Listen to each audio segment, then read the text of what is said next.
Welcome to the Selfish Griever podcast. Today's conversation is with grieving mom Lisa K. Boehm, who became a grief coach to help other grieving moms like her. And I thought this conversation was just going to be about signs from her daughter, but it ended up becoming so much more. And I'm looking forward to you guys hearing about everything we unpacked in today's episode.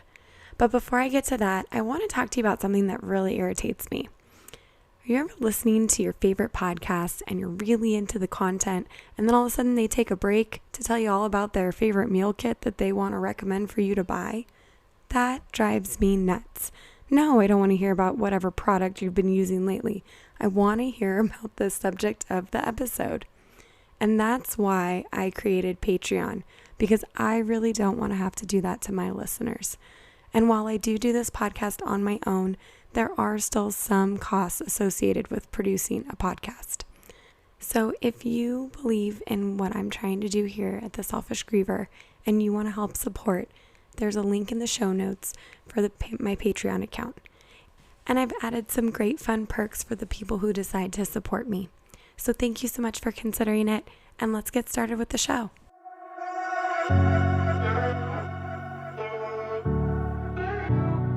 Welcome to the Selfish Griever podcast.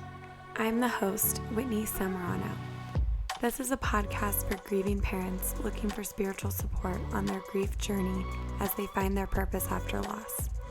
We're a community for grievers discussing all aspects of the grief journey, connecting with your deceased child, and spirituality. I've been a grieving mom since June 2020 when my firstborn twin son, Orion, died in an accident when he was 2 years old. Here on this podcast, you'll hear interviews with grievers on similar paths and experts in spirituality. Welcome to the Selfish Griever community.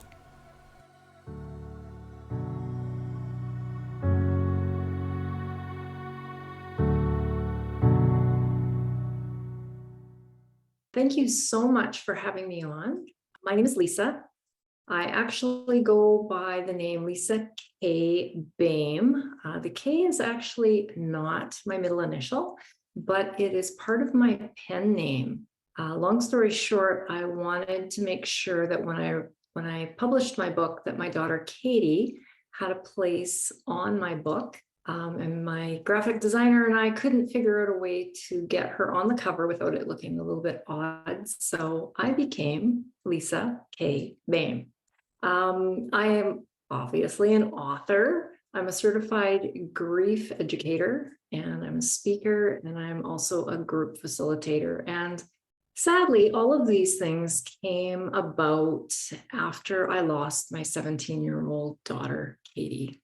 We lost her in a car accident, and it was a regular Tuesday night in December of 2015. And oddly enough, she was the kid I never worried about. She was on the honor roll, made great decisions, had just received an entrance scholarship into nursing.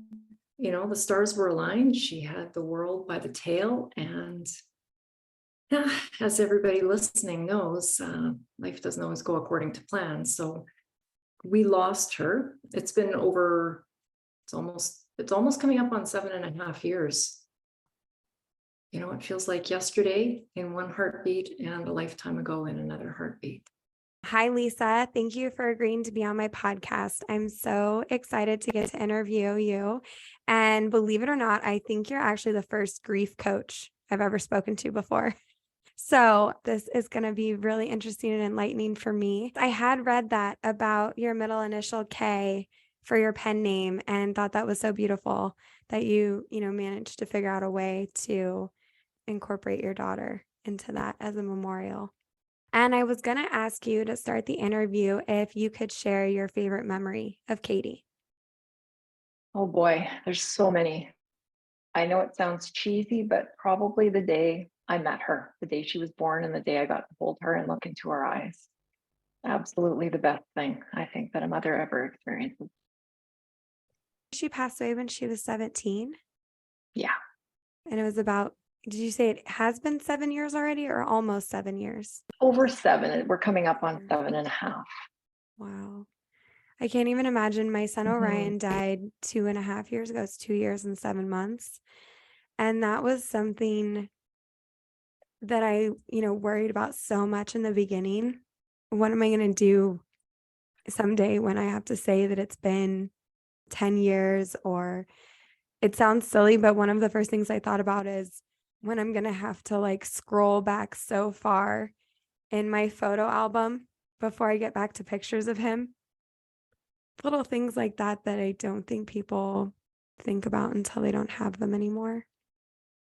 No, and talk about, I don't think what you just said is silly at all. I think every grieving parent can identify with that. But even crazy things, my dog is 16 and a half years old, and he keeps chugging along. My husband and I both said he could outlive our daughter. And even that was just such a surreal feeling. I've seen you post on your Instagram. I follow you at Grief Support for Moms. And I've seen you post Mhm, about signs that you get from Katie. And I was curious if you were mhm. religious or spiritual at all before she passed away. You know what's interesting? I would say neither and both, but open to both. Actually, if we go back in time a little bit before we lost Katie, I lost my maternal grandmother, I'm going to say about 22 years prior. And my grandmother was a very spiritual lady. She read her friends' cards. She just really had a spiritual nature about her. And when she died, she came to visit me in spirit. And it was my first real spiritual encounter. I had always been open to spirit. I was always very intrigued by it, but I also believed that there's a higher power, call it God, Buddha, Allah, whatever your beliefs are. But I believed that there was something bigger than us. But I also believed that there was more than this human life, this human form. My grandmother came to me the night that she died in a very, very calm and surreal way. I was laying in bed reading my book, and my bedroom door was open. And it was a sensing. It's really hard to describe. It's not like there was a black, clear outline of a person. It was just a sensing and a knowing and a seeing with my mind's eye. And I knew it was my grandma. And I also knew that she probably didn't come to see me. She had been unwell for years and had just never been able to come to our home. And I think she came to see that my mom, would be okay. And I remember telling my daughter Katie this, and she was so intrigued by this story and just wanted to know more. And I had very limited details to tell her, but we talked about this encounter a lot. So the night that Katie died, she came to me in the very same way with my grandma. And that actually I'm going to say set the tone for my grief journey, because it just gave me so much hope right off the hop, like hours after losing her, that there was more, and that we would be able to see each other in the future at some point, and that we could have some kind of a relationship or some kind of a connection. That is just so amazing. I I love those stories when I meet people who talk about that, like their grandmother had this sixth sense or their mom did. I didn't come from that kind of background at all. Like, we didn't talk about, other than like what the Bible said about heaven, but we didn't talk about, spirits or where we went later when we died. So for me, all of this stuff was so foreign and so new. But that's so beautiful that, I mean, not only you had that experience with your grandmother, but then you were willing to talk to your daughter about it and not keep it to yourself or pretend like it didn't happen. And that she showed so much interest. And I think signs like that kind of tie back to when they were alive. are just so magical and just such proof that their same cognizance, their same being is existing in the afterlife. They're not gone. It doesn't change.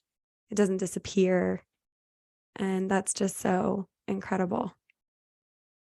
I was just going to say, one of the other hats I wear is I work at the cancer clinic. I'm a radiation therapist, very science-based career. I mean, I've got more physics under my belt than probably any human should have. So I'm a very logical thinker. I like proof. So this is, obviously very conflicting to that kind of thinking. But as a scientist, if you will, everything has energy, right? We all know that. I think that's grade 10 science. We learn that everything has energy, and energy cannot be created or destroyed, which I find so intriguing, because that to me is just the ultimate explanation for what happens when we die, right? Like our physical body, I always call our bodies like a rental, right? It's just a temporary thing, but our energy just changes form. And I just feel that, it doesn't have to be, the spirituality doesn't have to be all woo woo. Like there really is actually some science behind it. Yes, that is so absolutely true about the energy and also the science. There are more and more studies happening and people really trying to learn more about what's happening from a scientific perspective and with scientific data when you're on the other side and when you go there. And since that first visitation, does Katie send you any other signs? She does. And I would say perhaps it's because, I've kind of gotten back to real life again, and having the busy life that we all have, that I don't sense her as much as I did in the beginning. But I also feel that was needs based too. Like I think she knew that mom needed a lot of help, and she, was with me pretty much 24/7 for a very long time. I could feel her. I could sense her. I could smell her. I would wake up in the night smelling her. But it's not as frequent now, but definitely she's still with me. I agree with that. I was just talking to somebody the other day about the signs, decreasing in frequency is not them forgetting about you. It's more so that you reach a point where you don't need them as much as you did before because you're healing and you're starting to do better and they're still watching you. But I read this I've read a couple books about the afterlife, but basically they all paint this picture of, they're not all souls just like hanging out on clouds playing harps. They're doing things. There's like this whole other world happening. And so not that they don't care anymore, but kind of when you don't need them as much, then they go on to do other things and jobs that they have on the other side. And that can be a lot for somebody, to process all of that. But I just really think it's important for people who get signs and recognize them and then maybe notice that they're dropping off, they're not getting them as frequently, to not panic and feel like they're forgetting me or they're leaving me. It's, just a natural progression. And also some people get really poignant signs, like waking up and smelling your daughter has to have been just the most incredible thing. And also, I mean, heart wrenching, but like I would have given anything to be able to smell Orion again. And he has a twin brother, Maverick. And from birth, I always thought that they smelled different to me. Orion had like this sweeter scent about him that nobody else knew or understood what I was talking about. And I'm certain it had something to do with, the science of pheromones and stuff like that. But regardless of what the reasoning was, it was a unique scent to him for me. And I really missed that after he was gone. And it wasn't like left on his clothes. It was something from like his physical being that I never could find again.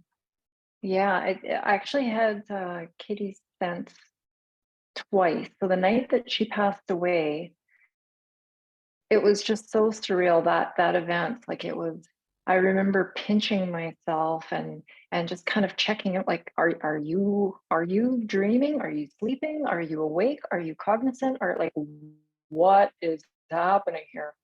I had, well, at first it was crazy. I mean, I didn't actually cry that night. I was in so much shock. I was shaking, like I was laying on our bed in our bedroom, and I was like jumping up and down. My whole body was jumping up and down. And I couldn't still myself, but I wasn't crying. But I remember saying to my husband, what is with the light on the wall? And I mean, at this point in time, we had been in our home for 15 years. So this had never happened. But you're in that shock, you're in that, that mind state that nothing makes sense. And there were literally lights dancing on my wall. That's the best way I can put it. And my husband, again, in that same kind of state, he said, "Oh, it must be the street light." And I just nodded. But before that and after that, that has never happened. And then what happened was we were laying on the bed, of course, unable to sleep. But my husband did drift off for a few minutes. And I could just tell that from his breathing. And that's when these two figures appeared in the doorway.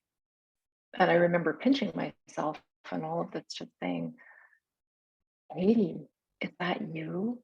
And that's when the two, like one figure moved towards me, and then the whole room was just enveloped in her perfume, as if to say, "Yes, Mom, it's me." And I felt strongly that was just her way of saying, "I'm okay. I made it, and I'm with Grandma."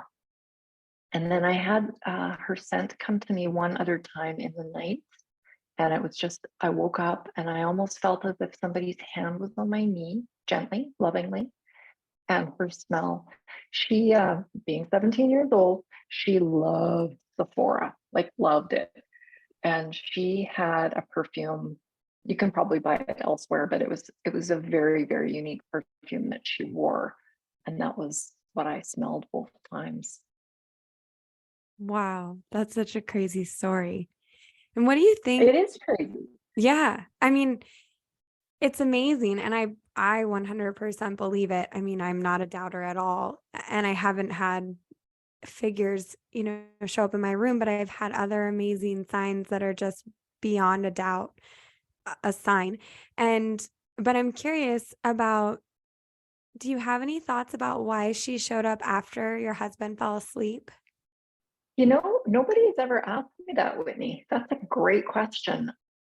Just off the top of my head, the one thing I can think about is that my senses were more alert, because my husband and I were kind of hanging on to each other, right? Like we just got this horrible news.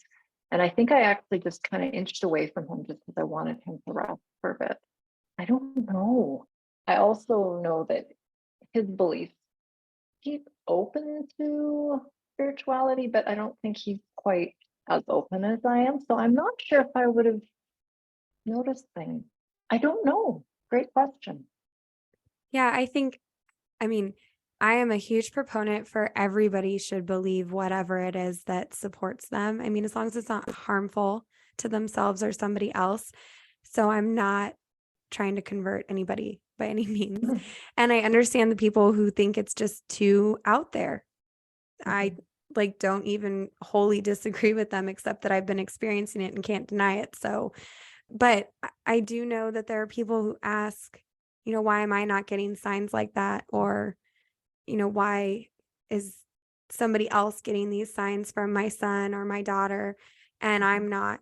And so I was just curious what your opinion is. For our family, Orion's dad gets different signs than I do. So Orion sends me hummingbirds, and his dad knows that and will recognize when that happens when he's with me, if I get a hummingbird sign when we're together. But his dad actually gets roadrunners, and I've been with him when his dad has gotten the roadrunners. It's astounding when it happens. And then he'll text me, when he sees them, and it's incredible how often he sees them. So he and I have different signs. I don't really have a reasoning for why. I assume it's just, that Orion wants it to be something special between Mhm. just one of us. So I was just curious your perspective. Well, I mean, it's such an interesting topic in general because, we can't see it. We can't prove any of this other than, when you've had so many things happen to you, as you said, you can't help but believe. But I have done a lot of reading, and it sounds like you have as well, and actually talked to a medium about why some people have or seemingly have more connection with their loved ones than others. And I thought her answer made a lot of sense to me. And it was kind of twofold. One is if we, the receiver, if you will, are open, right? Because if we don't believe and we are not open to that, we're not going to see things, we're not going to dream things, we're not going to feel things. So that's part one. But part two is when spirit crosses over, it's not, as you say, that they step into, the space, they get their wings and they're floating on the clouds all day. They have their souls are going through a transition as well. So while we are experiencing the change of losing them, they are experiencing the change of their new reality. And, for some of them, they have to do a lot of healing on the other side. And that requires time and they go through growth. They have, different expectations on the other side. It's not just all free time. And so sometimes, for a variety of reasons, they are otherwise engaged on the other side, which I find just so interesting. And I think too, our souls evolve over lifetimes. And I'm just sharing my beliefs and what I've read and what makes sense to me. It may not make sense to other people, but I think I've always, especially since Katie died, I've always felt like life as we know it, so like the human existence, if we want to call that, is a big university, a big college. And we come here to learn. And unfortunately, we learn through the hard stuff, through the growth stuff, through child loss, through, going through really big life challenges. That's when our soul grows. And that's what we're here to do. And then we cross over and then we learn on the other side and we grow on the other side. And when we come back again, our soul grows. So I wonder if some of our souls here in the human existence are perhaps a bit more evolved in the sense that we have that connection to the other side maybe a bit more. I don't know. What are your thoughts on that, Whitney? Oh my gosh, so many thoughts, so many good things that you hit on. Yes, so first I've read books before that talk about that the other side is basically like its own metropolis and has a Mhm. lot of similarities to our own.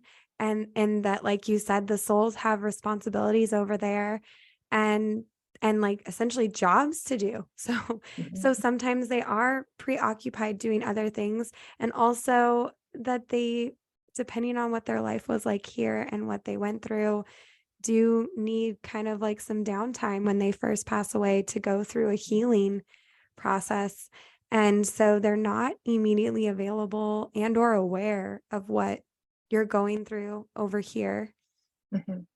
And I absolutely believe in having multiple lifetimes. I personally believe for myself because I had a dream once that felt so real that I don't think it was a dream. I think it was like a past life memory. So I've read a lot about past life regressions. I've Mhm. never personally tried that service or experience myself, mostly because I just haven't felt called to research for a practitioner that I resonate with. So I haven't Mhm. tried it myself personally, but I'm open and definitely fascinated, especially the books by Dr. Raymond Moody, because he was not a believer and he was a hypnotherapist who kind of stumbled into this and then spent his career basically trying to debunk past lives and past life regression. And the more that he researched and more sessions he did, the like less able he was able to debunk it. So I think that's so Wow. powerful, especially from, as you said before, a science perspective. He's, Mhm. he's not a quote unquote believer. He's an analyst essentially. Mhm. And analyzing the data, he kept coming up with this affirmation that it's real. So anyway, I had a dream once that Orion died, and it wasn't him in the dream. Like, it physically wasn't his representation that he was here, Mhm. but I knew it was him. I like recognized it as being him. And it was set, I don't know exactly the time period, but we were in some, like, the best way I can describe it is like an old mining town or something with dirt roads Okay. and like wagons. And I was wearing some type of peasant outfit with like the heavy layered skirts and stuff. And we were in town, and I was standing right there next to him, and he got run over by a carriage. And when I turned Oh, around, there was nothing I could do. He was gone. There was like no way to save him, but I had been right there next to him, and wow. it had just happened so quickly. Mhm. And in the dream, I remember like people feeling like I needed to get over it and move on, and that I never really succeeded in doing that. And the dream kind of like fast forwarded to the end of my life, and I just had this awareness that I had never recovered from Orion's death, and I just kind of become this shell. I hadn't really lived out the rest of my life. And so now I really believe that I'm here repeating an Oh. incarnation of Oh. this lesson because I essentially failed at it previously. I don't know that it was like the immediate past life. I'm not really sure. I don't really have a specific belief system as to how frequently or what like rate you return from, Mhm. the previous life. But after Orion died, and I grew up in a church background, and I always went to church school. So I've always had, I mean, I went to Sunday school. We did memorize Bible passages. I like knew religion. I knew the Bible. And after Orion died, I really spent a lot of time. I journaled a lot. Every day I was a journaler, even before Orion died, but more sporadically. And then after he died, it was like my lifeline to be able to just put all these feelings and emotions out on paper and in a safe place that like I didn't have to say out loud to anybody what I was thinking or feeling. But I Mhm. was reading back through that journal last night, and I spent so much time trying to understand, why did God do this to me? Why would Okay. God take Orion? Why was I being punished? What did I do wrong? Did I not Mhm. pray hard enough, for him to save him? I would read all these stories about these miracle, recoveries and saves. And I essentially just tortured myself, Mhm. all the time with this concept of like, why did this happen? Is there evil in the world? And like the evil won that night, or like what's going on here? And it I just wasn't satisfied with the answers. Like I was restless, like in my soul. Yeah. I needed more. And that really led to me searching more outside of the Bible for other answers and more information. And as I read more things that, well, first it was just this natural progression of one book to the next. I never like, set out with this list of 20 books that I'm going to read, and at the end I'll have Mhm. answers.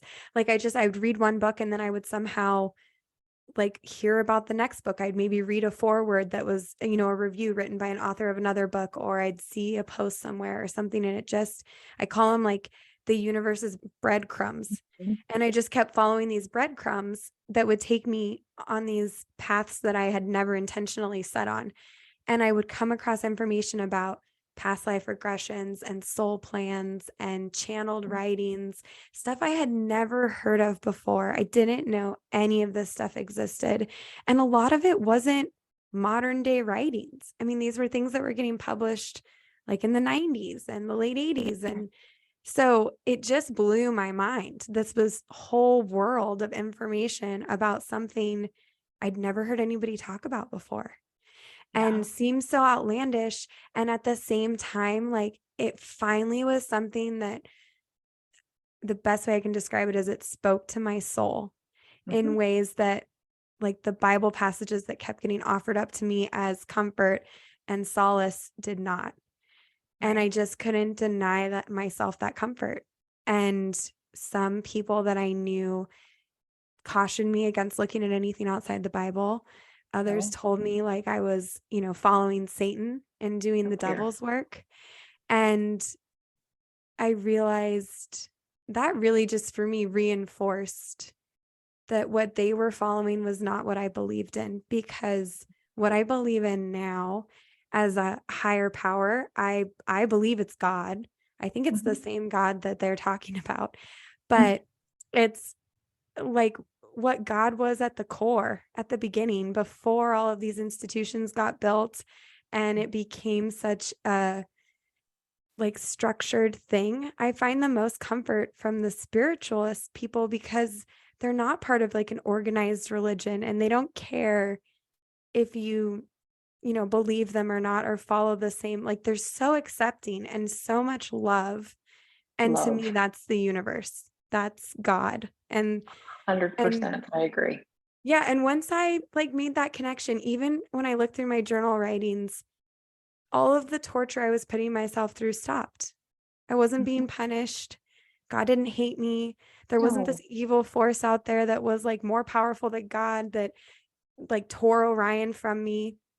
Mhm. It was part of a plan that was set in place long before I was born, before he was born. And it's meant, for me to grow. And there's people, all of us are on our own soul journeys. And there's people put in your path, some briefly and some for extended periods of time, but all intentionally Yeah. that are helping shape, what you're learning through and living through for your soul's growth. And really at a like such intricate level that my tiny little brain cannot even fully comprehend. So I guess that's my answer to what my perspective is on it. Yeah, and I would say that I agree with every word that you've said. And I don't know when it kind of, and I don't know that I have a full understanding. Like you say, I think our human existence, I don't think we're meant to know all of it. Maybe we can learn to a certain degree, but I don't think we can fully understand. But oh gosh, I don't even know. I'm going to say 2 years after I lost Katie, I had gone to see a spiritual practitioner, and it was one of these things where I didn't buy a service from her, I bought time. And then while you were there, she just kind of put the energy in the room, and she would provide the services that she thought were best for you at that time. And so I think she gave me a card reading, and she also did some body talk. And I have to be honest, I don't entirely understand what body talk is, but at one point I was laying on her bed and she was hovering her hands over my tummy, and she said, "Oh my goodness, you hold all your grief in your stomach," which is no secret. I have the world's worst dietary tract, or intestinal tract, and I have all kinds of issues. And then she stopped and she said, "Oh," she said, "I've never gotten this before, but I'm just going to share it with you." And this always makes the tears come to my eyes. But she said, "You always roll your eyes when Katie says she's proud of you and she comes through, a medium or a psychic.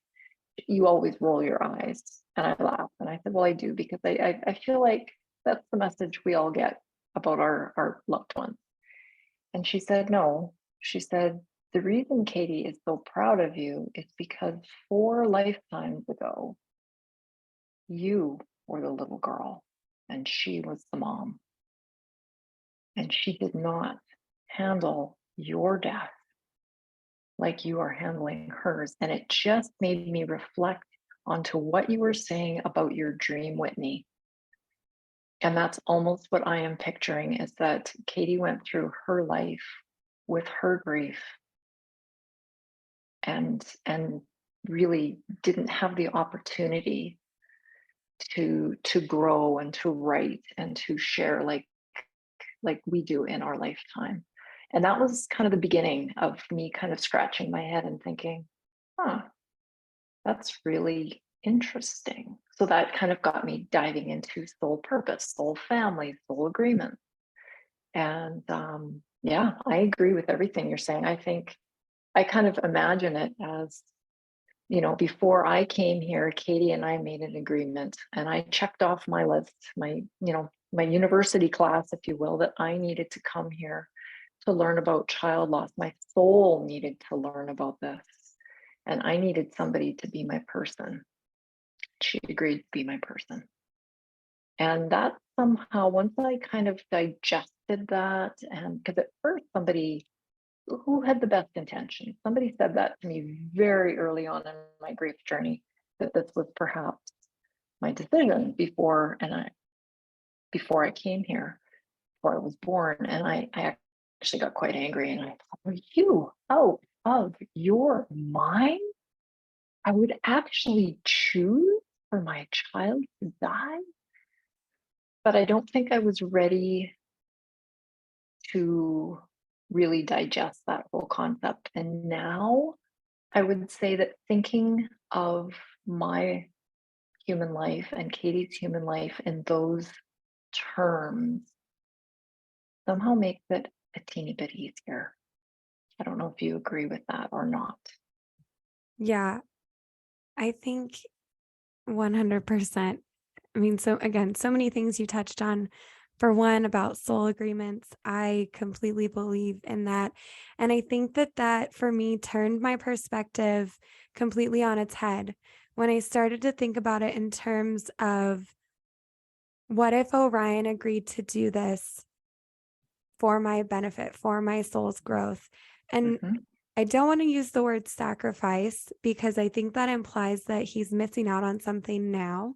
And I Right. think that's a common thing for anybody grieving to jump to, that you immediately start thinking it wasn't supposed to be this way.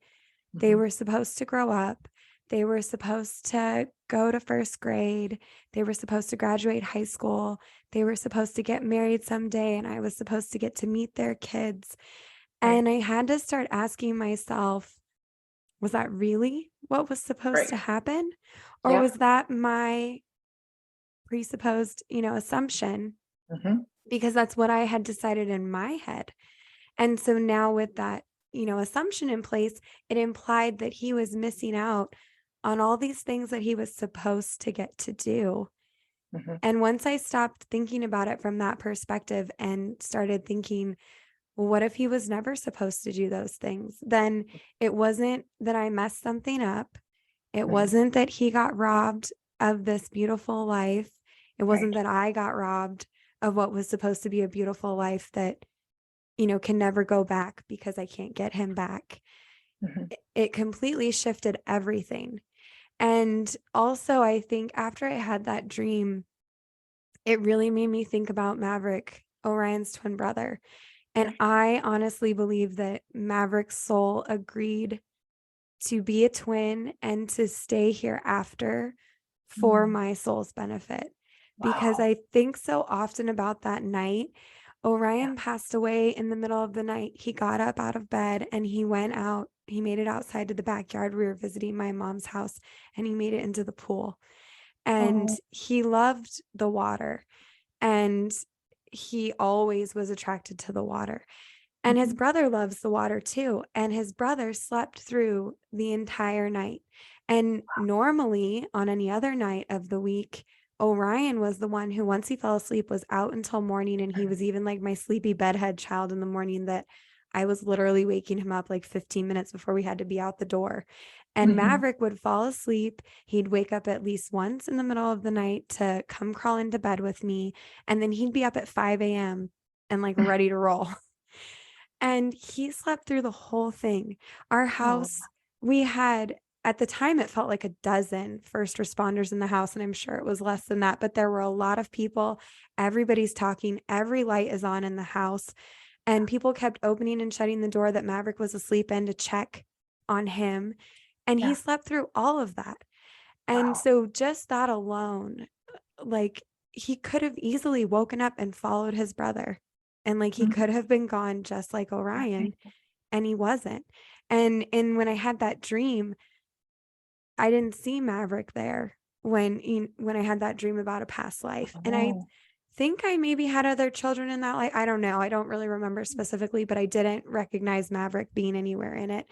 And so I think he's a pivotal piece for me now. That's a huge difference, because I I would not have made it through like the early days when it was the hardest without him being Yeah. here. And I journaled about that Well, so much. another thing, and I'm sure you've thought about all this too, but just as you're explaining that, I thought, you have a role in his soul journey as well. And he probably needs you every bit as much Yeah. as you need him, right? And probably in ways that I'm not even aware of yet. And that goes back to when you were talking about that you don't, I think you said something about you're not supposed to be aware of everything. And it's interesting because in the books I've read about past life regressions, people ask, like, if this is a thing that you can do a past life regression, why don't we all just remember our past lives? Mhm. And it was explained in terms I thought made a lot of sense, that like if you're here in this lifetime with the intent to accomplish a certain goal or learn a certain lesson, Mhm. you kind of need to do that in like this incubated state. You Yeah. can't really do it with all of the like information that you've already amassed in past lives that are probably about different lessons or different experiences. You're supposed to be focused on this one.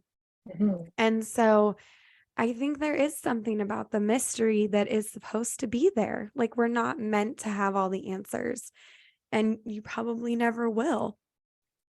That's a really good point. I had that was kind of been on the back burner in my brain, as if I found the right practitioner and somebody that I felt a really good connection with, that I would be very, very interested and very tempted to have that, just because I think it might connect the dots in my current life a bit more. But I wonder if it would skew what's supposed to happen, right? We would have outside knowledge, like you say, our vacuum, that this life, it would just, yeah, it's really an interesting perspective to think Yeah, and I think that it would have. I'm a Oh, big believer in intuition. So I think if it's something that's been on your mind, then you're probably in the right direction, that it would be illuminating for you.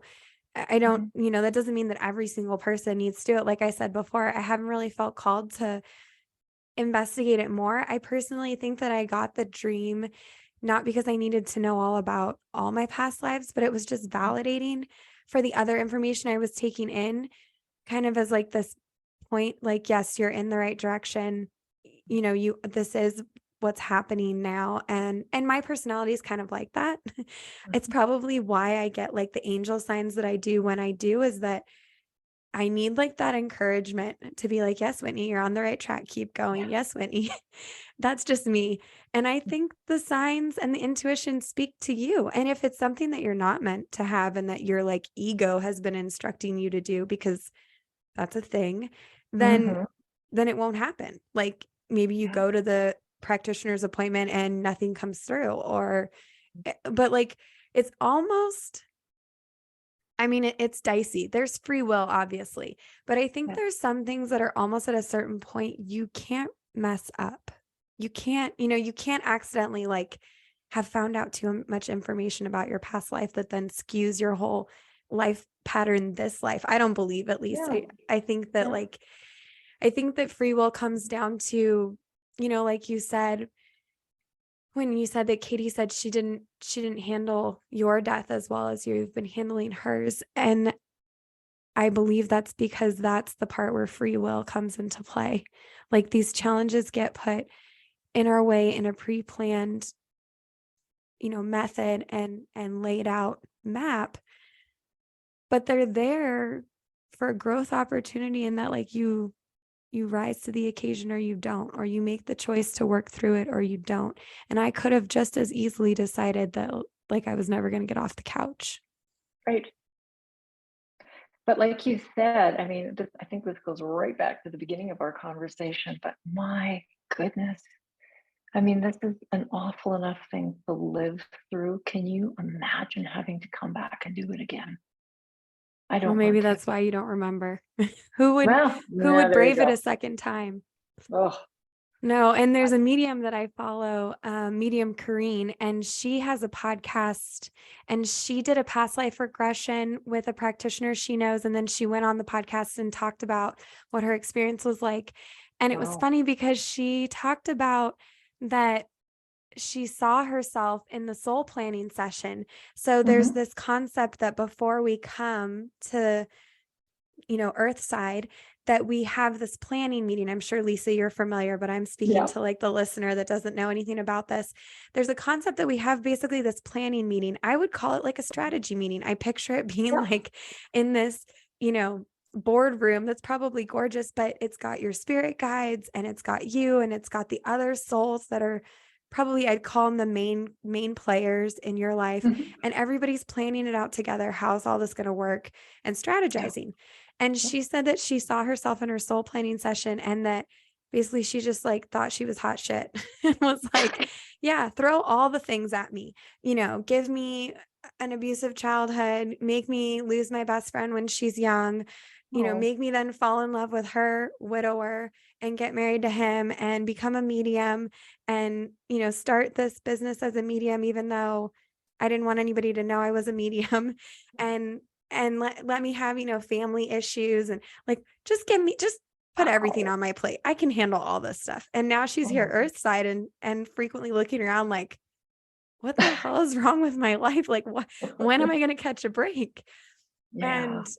And when I heard that, I laughed. And then I thought in my head, like, I wonder if I at all, I mean, I don't have nearly as many things as that going on, but I wonder at all if my soul was like, no, this time I'm going to get it. Like, because I feel like I'm that kind of naturally, normally, not, I guess, pre-grief Whitney, as I call her, was very tenacious and very Mhm. much like, I can figure this out. I can, take care of anything, resolve anything.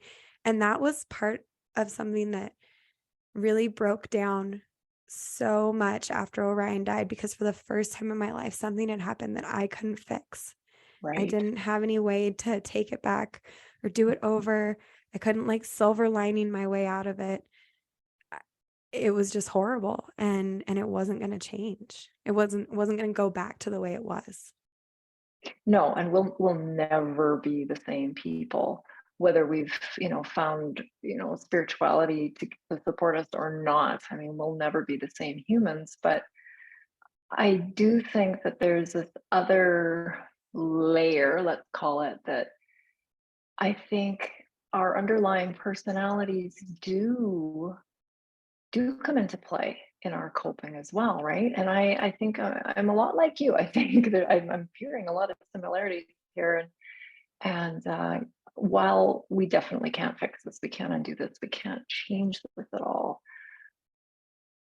I I'm definitely tenacious, actually, a really good word, but yeah. So I really just there's just so many things coming into play that you just we're all just so different on this journey.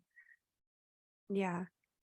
And so in the spirit of, soul purposes and stuff, did you like wake up one day and feel like my soul's purpose is to be a grief coach?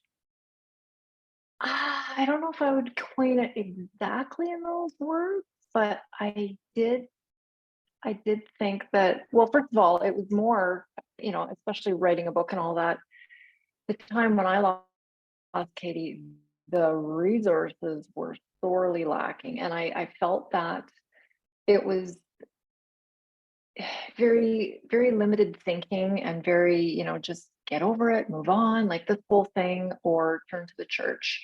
And those were kind of your options. And I thought, no, no, no, no. I've got to write about, some of the different things and just options, just things for people to think about. And then that just kind of evolved after I wrote the book. I thought, well, okay, this is all good and fine, but people need lifetime support with grief, right? It just doesn't go away. So, but yeah, I guess there was a part of it that thought, this is my journey, and Katie was really prodding me.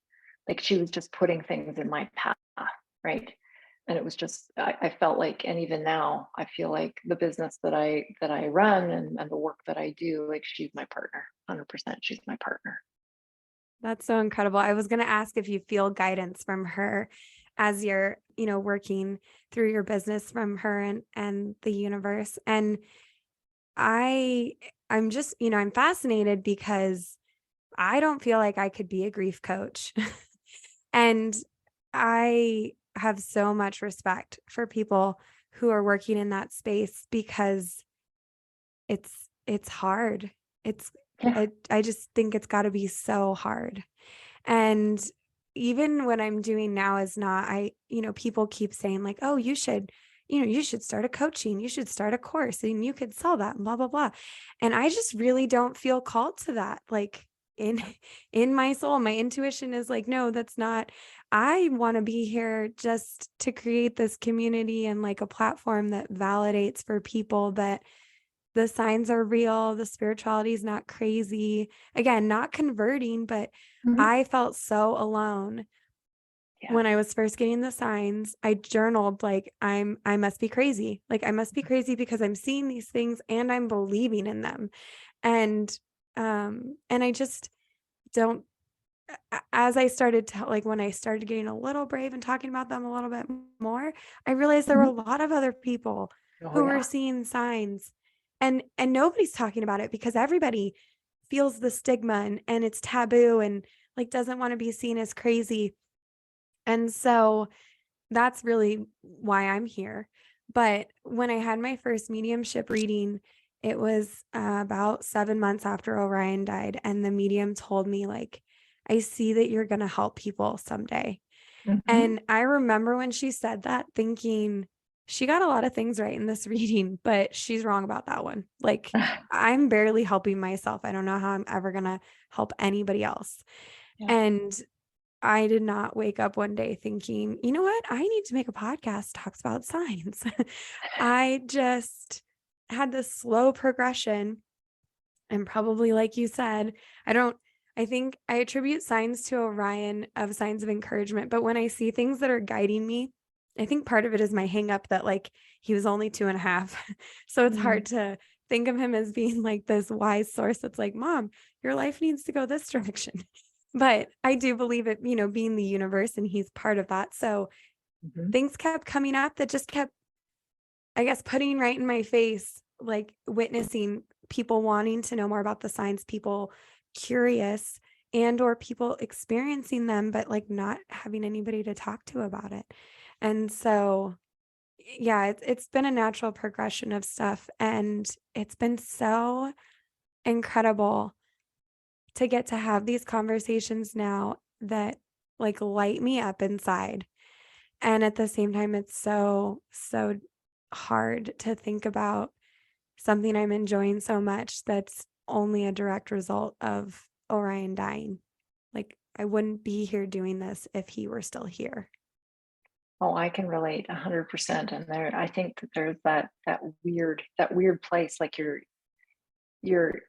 you're filling your heart by helping others, which is such a beautiful thing. And don't cut yourself short. I know this podcast is going to help people, because you're right, for everything that you said. So don't cut yourself short. But it is kind of a weird place to be in, to be helping others and to be doing the things that we're doing because we lost our children. Like, yeah, but I think the fact that we are helping other people is just such a beautiful thing, such Yeah. a beautiful thing. And it's so needed, even if just, like, even my husband, I remember when I said, I'm going to write a book. And he said, You're what? What are you going to write about? And I said, well, not just my story, but everybody's story. And, hopefully to offer hope. I thought, if I can help one person, then my efforts are worth it. It's just such a lonely road until you find that you're not alone. So I thank you very much for the work that you do. Oh, thank you. And I'm curious, are the clients, I don't even know if clients is the right word, but the people who come to you for grief coaching, do they tend to be people early on in their grief journey, or do they tend to be people who are maybe a few years out, or is it just span the whole spectrum? Yeah, I would say they span the spectrum, but interestingly enough, folks that find me are those who are having more of a spiritual journey themselves. On my information page, I do say, that all denominations, all religions, all backgrounds and beliefs are accepted in the group, but it's just not something we talk about. And it's not that we avoid talking about it, but we love to talk about signs. We love to talk about dreams and spiritual connections. And so those are the kinds of people I attract. Some folks, some moms have come to me 2 months in, and I think, oh my goodness, I don't know how, you're able to come to a grief group and to share like you do. And then some folks aren't comfortable doing that until they're a couple of years out. So it's just their level of readiness, really. For me, I tried to go to some grief support groups early on. Now, keeping in mind, Orion died in June of 2020. So we were in the height Mm. of COVID. So all of my Mhm. grief support groups were via Zoom. That's actually the only grief support groups I think. I mean, I went to a grief conference last August, but outside of that, I've never been to an in person grief support meeting. Mhm. So I can't speak to how that impacted when they were online versus what in person was like. But I personally really struggled with going to those group meetings. Well, first of all, they weren't moderated by any type of counselor. There was, kind of a representative from the organization, so to speak, but they're not really leading or directing anything. And it just felt like those parents were still so steeped in despair. Yeah. And it had been like 10, 15, 20 years even since their Oh. child had died, and they still came to these meetings with just this air of total defeat and misery. And I went a couple times. They meet every other week, and I went a couple times, and I had to stop because I just Mhm. remember thinking, I can't like go on if this is like a picture of what my future life is going to be like. I can't do this. Right. And I just couldn't keep like looking at that reflection of myself essentially, Yeah. from somebody who I felt like was, and not that you ever get over it, but it No. just felt like they hadn't healed at all from they looked and sounded and felt just like I did, and I was in like the first few months of grief. And this one dad I will never forget, which I believe now was like the universe. I was meant to see those people and be in that setting to give me that perspective. But this one dad said that his daughter had passed away 20 years prior, and he still came to the meetings every 2 weeks because that was the only time he said his daughter's name out loud. Oh my gosh, that's And heartbreaking. yeah, and that he had, you know, friends and people in his life who didn't even know his daughter had existed. And I don't remember like the circumstances of her death or how old she was or anything like that, but I just remember thinking, I mean, Orion was 2.5, and there were a lot of people who'd never even met him in person that Mhm. knew me, old friends and extended family and stuff like that. And I just remember thinking, there's no way that Orion Mm. won't still be part of my life. And that's probably my favorite part about doing this now is getting to talk about him all the Yeah. time to other people who get it. And that's just so amazing. And I struggled really I did eventually find a grief counselor, but it was a struggle to find those services. I don't know if, I mean, first of all, grief is so indiscriminate that it happens to anybody, and at sometimes unsuspecting times. I had no prior experience with therapy, so I didn't Mhm. know anything. And I'm, in the midst of this really heavy traumatic grief and trying to find resources. So I did never heard of a grief coach And I don't know, because I wasn't aware. I don't know if they've become more prevalent since 2020 or if it's about the same. And I just was wholly unaware. But it never even occurred to me to like look on Instagram for a Mhm. grief coach. So I'm so appreciative that there are people like you out there, because I remember how heartbreaking it was to be somebody who knew they needed help and just didn't Mhm. know where to turn to or how to find that person that could help them. Well, and like you, my early experience was very much like yours. I mean, Katie, we lost her several years before COVID, so that wasn't an issue. But meeting with groups, I met, I think I tried 2 in-person groups, and then a myriad of Facebook groups. And like you, I thought, oh my gosh, I can't do this. Like they just provided zero hope. It was almost, flashing forward, this could be me in 20 years. What? Are you kidding? And that's another reason why I decided that I wanted to change the conversation around grief. And I wanted to give people hope. Yeah, life's not going to be the same, but it can still be good. Like in my grief coaching group, I call it more of a program actually. Like we don't we don't tell our story week after week after week, because to me, when we do that, there's no forward movement. We need to look forward in order to move forward. So we do a lot of learning. We do a lot of learning. Prior to losing Katie, I worked as a health coach and a life coach. So I'm really intrigued by the psychology of mindset and change and all of these things. So we actually learn a lot about that. We have guest speakers and we do every 4 weeks. We have a member mixer where we do share our stories. But for the most part, I just wanted to change the conversation around death and make it okay. I want to talk about Katie every day of my life for the rest of my life. I want the world to know about her. And like you, with the work you do, I get to say Katie's name all the time because of the work I do. So I think, every person that's doing some kind of work in the grief world right now, I think is helping to change the whole conversation. And for that, I am so grateful.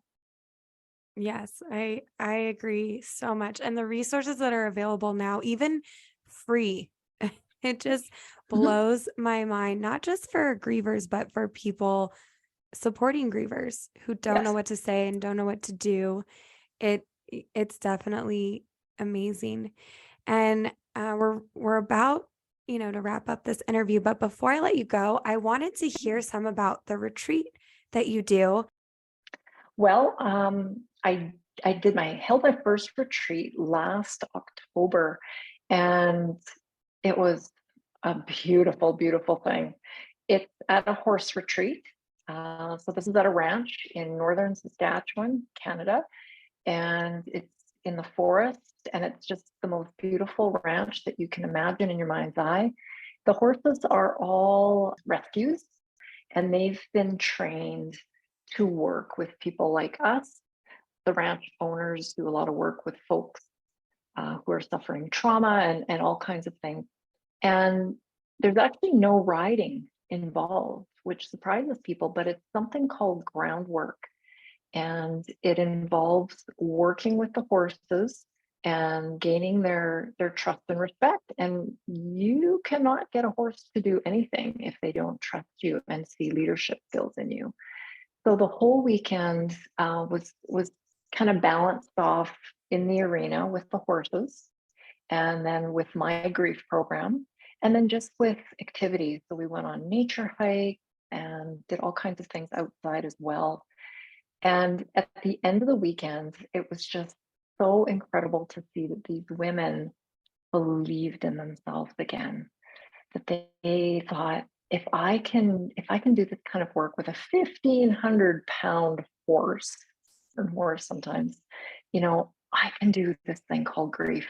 And just the coming together of these women and the friendships that were blossoming, it was so heartwarming.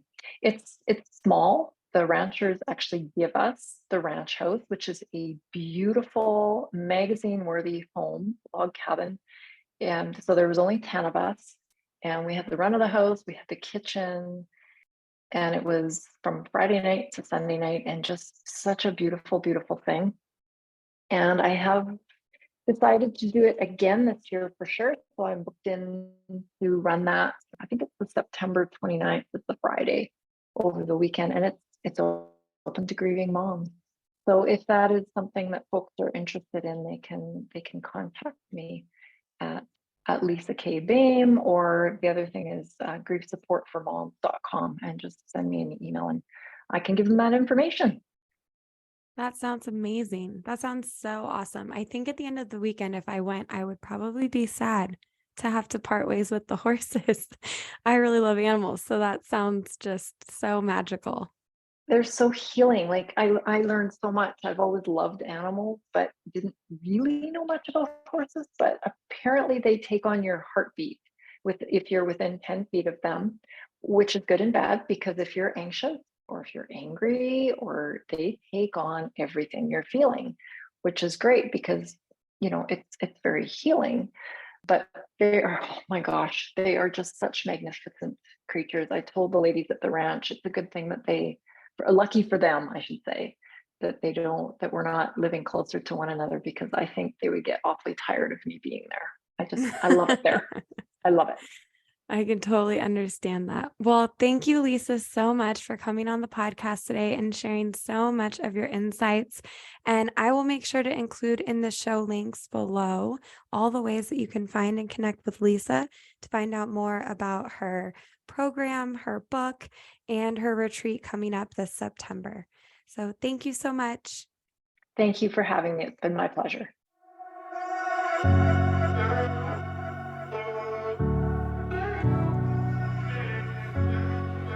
Thank you for tuning in to today's episode. I hope you enjoyed the conversation as much as I did. Please leave me a review letting me know what you thought, or better yet, send me a voice message. There's a link down below. You can click on it and send me a message, your thoughts for the show, or maybe some signs that you've experienced and want to share. Thank you so much for your support. All the ratings and reviews really help with getting the show found for other listeners who would benefit too. Be sure to check back next week for my conversation with LA tattoo artist Huka Lewis about all the things you need to know to get the best memorial tattoo. See you soon.